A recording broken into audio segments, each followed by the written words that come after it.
দুটা ভিডিও বানানো, ওই দুটা ছাড়নো। যদি ভিডিও ভাইরাল হয়, আমি কোনোদিন ভিডিও টিডিও বানাইনি আর ছাড়িনি, জানি না। দুটা ভিডিও বানিয়ে ছেড়েছি, দেখা গেল যে ভাইরাল হয়ে গেল। ধান্দা পানি কেন মারে রে, ভিডিওই বানাবো খালি। আর যদি ভাইরাল না হয়, 1 মাস ঘাঁটা দেখবো, যে সব দিকে ডিলিট করে দেবো।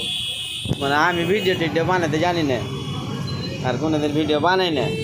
তো দেখি দুটা ভিডিও গেলা ছেড়ে, দুঃখের উপরে ভিডিও বানালছি, পয়সা দেয় না, পালিয়ে যায়, সরি কইছে। হ্যাঁ, তো দেখি ভাইরাল টাইরাল হয়েছে কিনা। যদি ভিডিও ভাইরাল হয়ে যায়, তাইলে তো ধান্দা পানি থাকলো। সিধা সিধা খালি ঘরে ভিডিও বানাবো আর ছাড়বো, আর পাবলিকের সাপোর্ট নেবো, বুঝলে। সাপোর্ট করিও সব একটু, ভাই বন্ধুরা।